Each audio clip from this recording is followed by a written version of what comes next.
All right, let's just jump right in. I want you to picture this. You finally got what you wanted. Maybe it's that healthy relationship you've been dreaming of, or a job that actually pays well and doesn't make you miserable. For the first time in a long time, your bills are paid and everything is quiet. So why are you panicking? Why does all this peace feel like a bigger threat than the chaos ever did? Yeah, it's a pretty intense question, isn't it? But honestly, it's at the absolute heart of a struggle so many of us face, often without even realizing what it is. We hustle and grind to build a life we love, only to get this overwhelming urge to just burn it all to the ground the second we get there. Ah, there it is. That's the voice, right? The one that creeps in the second things start going your way. It's this deep feeling of disbelief, this sense that all this good stuff, well, it's fragile, it's temporary, and it's probably not even meant for you. And right on the heels of that thought comes this one, the constant, gnawing anxiety, just waiting for the inevitable disaster. You're just so convinced that something terrible is right around the corner that you can't stand the suspense. And because you can't stand waiting for the disaster, you create it yourself. And this is the part that's so hard to swallow. We're the ones who pick the fight. We procrastinate on the big project. We push away the people who actually care about us. And then, when we're standing in the wreckage, we have the nerve to say, "See, I knew it." But it wasn't fate, it was self-sabotage. So, what is actually going on here? Well, believe it or not, this incredibly common and self-destructive pattern actually has a name. It's a really important psychological concept, and it all boils down to something you can think of as your own internal happiness thermostat. It's officially called the upper limit problem. This idea, which was really brought into the mainstream by Dr. Gay Hendricks, gets right to the point. But the most important word on this slide is subconscious. You're not doing this because you're a bad person. Your nervous system is just reacting to something unfamiliar, and to your brain, unfamiliar equals unsafe. So think of your ability to feel joy like a thermostat in your house. Based on your past experiences, it's set to a specific temperature. If you're used to stress and things going wrong, well, that's your comfortable setting. So when something amazing happens and the temperature in the room starts to rise, your subconscious just starts screaming, warning unknown territory, and it does whatever it can to crank the AC and get you back down to that familiar misery it knows. And here is the absolute bottom line. Your brain's number one job is not to make you happy.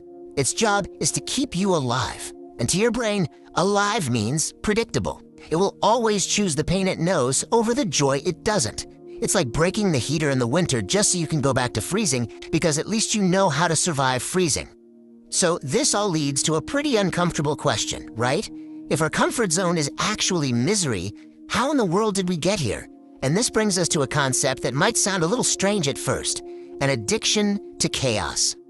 I mean, really, think about it. If your internal happiness thermostat is set to uncomfortable, that wasn't a factory default. It was programmed into you. And that programming, it usually starts a long time ago. If you grew up in a house with constant fighting, or money worries, or with love that felt like it could be taken away at any moment, your nervous system literally adapted to survive in a war zone. Your baseline setting became high alert. Your body was just swimming in stress hormones like cortisol and adrenaline. So now, as an adult, peace feels wrong. It feels dangerous, because back then, quiet was when you really had to be on guard. And this explains so much about our adult relationships. When a genuinely kind, stable partner comes along, you might feel bored. You might think there's no spark. But get this, that spark you think you're missing, it's often not passion. It is the familiar, addictive jolt of anxiety that you grew up with. You're subconsciously trying to turn a safe home back into a battlefield. Okay, so we're starting to get the why behind all this. But what does it actually look like in our everyday lives? Let's break down some of the most common symptoms of self-sabotage and the really cruel trap they create. It is so important to realize this isn't always some big dramatic blow-up. It's not always flipping the table and storming out. More often than not, it's a series of tiny, subtle cuts. It's this insidious thing that just creeps in your decisions when you're not even looking. So here are 3 of the classics. First, you've got the flaw hunt. This is where you find one tiny, insignificant imperfection in an otherwise amazing partner, and you blow it up until it's big enough to justify leaving. Then there's procrastination. You're so scared of what will happen if you succeed that it just feels safer to fail by never even starting. And finally, the premature breakup. You end a perfectly good thing just so you can be the one who controls the ending. And here is the most painful part of this whole cycle.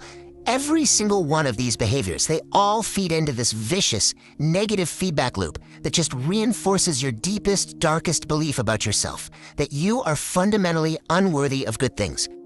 So when your partner finally gets fed up with the constant criticism and leaves, or you get fired for not doing your work, your brain doesn't see your part in it. Oh no!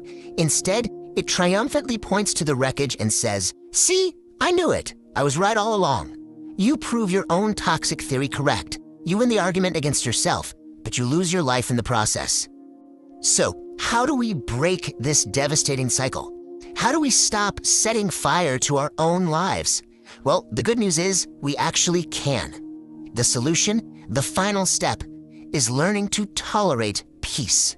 Here's a clear, actionable game plan. First, when you feel that panic, that urge to blow things up, you have to name it. Say out loud, "This is my upper limit, this isn't real danger." Second, create some space. Do not act on that adrenaline. Give yourself a 24-hour rule before you send that text or quit that job.